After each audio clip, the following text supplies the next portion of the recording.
So in 2011, I altered my name so that I could participate in far-right youth camp in Hungary. I was doing a PhD looking at youth political socialization, why young people were developing political ideologies in a post-communist setting. And I saw that a lot of young people I was talking to were joining the far right. And this was astounding to me. So I wanted to enroll in this youth camp to get a better understanding of why people were joining. So a colleague enrolled me, and my last name sounds a little bit too Jewish. So Aaron got turned into Irina, and Saltman got turned into Sos, which means salty in Hungarian. And in Hungarian, your last name goes first. So my James Bond name turned into Salty Irina, which is not something I would have naturally chosen for myself. But going to this camp, I was further shocked to realize that it was actually really fun. They talked very little about politics. It was mostly learning how to ride horses, shooting a bow and arrow, live music at night, free food and alcohol, also some air gun target practice using mainstream politicians' faces as targets. And this seemed like a very actually friendly, inclusive group until you started talking or mentioning anything to do with the Roma population, Jewish people, or immigrants. And then the discourse would become very hate-based very quickly. So it led me into my work now, where we pose the question, why do people join violent extremist movements, and how do we effectively counter these processes? In the aftermath of horrible atrocities and attacks in places like Belgium, France, but all over the world, sometimes it's easier for us to think, well, these must be sociopaths. These must be naturally violent individuals. They must have something wrong with their upbringing. And what's really tragic is that oftentimes there's no one profile. Many people come from educated backgrounds, different socioeconomic backgrounds, men and women, different ages, some with families, some single. So why? What is this allure? And this is what I want to talk you through, as well as how do we challenge this in a modern era. We do know through research that there are quite a number of different things that affect somebody's process of radicalization. And we categorize these into push and pull factors. And these are pretty much similar for far-right neo-Nazi groups all the way to Islamist extremist and terrorist groups. And push factors are basically what makes you vulnerable to a process of radicalization, to joining a violent extremist group.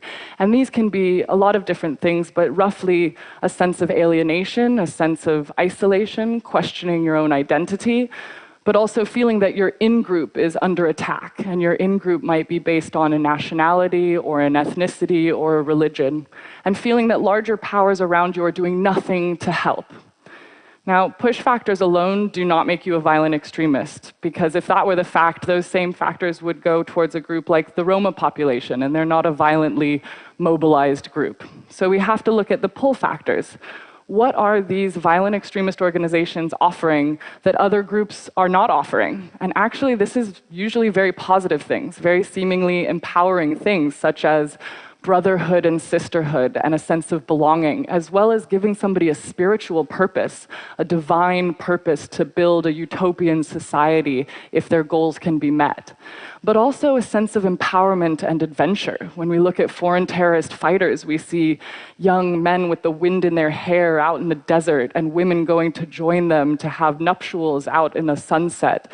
It's very romantic, and you become a hero. For both men and women, that's the propaganda being given. So what extremist groups are very good at is taking a very complicated, confusing, nuanced world and simplifying that world into black and white, good and evil. And you become what is good, challenging what is evil.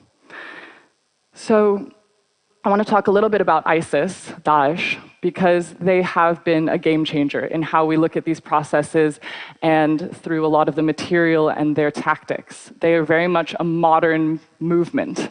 One of the aspects is the internet and the usage of social media. As we've all seen in headlines, tweeting, and videos of beheading videos, But the internet alone does not radicalize you. The internet is a tool. You don't go online shopping for shoes and accidentally become a jihadist. However, what the internet does do is it is a catalyst. It provides tools and scale and rapidity that doesn't exist elsewhere. And with ISIS, all of a sudden, this idea of a cloaked, dark figure of a jihadist changed for us. All of a sudden, we were in their kitchens. We saw what they were eating for dinner. They were tweeting. We had foreign terrorist fighters tweeting in their own languages. We had women going out there talking about their wedding day, talking about the births of their children out there. We had gaming culture all of a sudden and references to Grand Theft Auto being made. So all of a sudden, they were homey, they became human. And the problem is that trying to counter it, lots of governments and social media companies just tried to censor. How do we get rid of terrorist content? And it became a cat and mouse game where we would see accounts taken down and they just come back up. And an arrogance around somebody having a 25th account and material that was disseminated everywhere. But we also saw a dangerous trend, was that violent extremists know the rules and regulations of social media too. So we would see a banal conversation with a recruiter start on a mainstream platform, and at the point at which that conversation was going to become illegal, they would jump to a smaller, less regulated, more encrypted platform. So all of a sudden, we couldn't track where that conversation went. So this is a problem with censorship, which is why we need to develop alternatives to censorship. ISIS is also a game changer because it's state building. It's not just recruiting combatants, it's trying to build a state. And what that means is all of a sudden your recruitment model is much more broad. You're not just trying to get fighters, now you need architects, engineers, accountants, hackers, and women. We've actually seen a huge increase of women going in the last 24, but especially 12 months. Some countries, 1 in 4 of the people going over to join are now women. And so this really changes who we're trying to counter this process with. Now, not all doom and gloom, so the rest I'd like to talk about some of the positive things and the new innovation in trying to prevent and counter violent extremism. Preventing is very different than countering. And actually, you can think of it in medical terms. So preventative medicine is how do we make it so that you are naturally resilient to this process of radicalization, whereas that is going to be different if somebody is already showing a symptom or a sign of belonging to a violent extremist ideology. And so in preventative measures, we're talking more about really broad groups of people and exposure to ideas to make them resilient, whereas it's very different if somebody is starting to question and agree with certain things online. And it's also very different if somebody already has a swastika tattoo and is very much embedded within a group. How do you reach them? So I'd like to go through 3 examples of each one of those levels and talk you through what some of the new ways of engaging with people are becoming. One is Extreme Dialogue, and it's an educational program that we helped develop. This one is from Canada, and it's meant to create dialogues within a classroom setting using storytelling, because violent extremism can be very hard to try to explain, especially to younger individuals. So we have a network of former extremists and survivors of extremism that tell their stories through video and create question giving to classrooms to start a conversation about the topic. These 2 examples show Christiane, who lost her son, who radicalized and died fighting for ISIS, and Daniel is a former neo-Nazi who was an extremely violent neo-Nazi, and they pose questions about their lives and where they're at and regret, and force a classroom to have a dialogue around it. Now, looking at that middle range of individuals, actually, we need a lot of civil society voices. How do you interact with people that are looking for information online, that are starting to toy with an ideology, that are doing those searching identity questions? How do we provide alternatives for that? And that's when we combine large groups of civil society voices with creatives, techies, app developers, artists, comedians, and we can create really specified content and actually online disseminate it to very strategic audiences. So one example would be creating a satirical video which makes fun of Islamophobia and targeting it to 15 to 20-year-olds online that have an interest in white power music and live specifically in Manchester. We can use these marketing tools to be very specific so that we know when somebody is viewing, watching, and engaging with that content, it's not just the average person, it's not me or you. It's a very specific audience that we are looking to engage with. Even more downstream, we developed a pilot program called One-to-One, where we took former extremists and we had them reach out directly to a group of labeled neo-fascists as well as Islamist extremists and put direct messages through Facebook Messenger into their inbox saying, hey, I see where you're going, I've been there, if you want to talk, I'm here. Now, we kind of expected death threats from this sort of interaction. It's a little alarming to have a former neo-Nazi say, hey, how are you?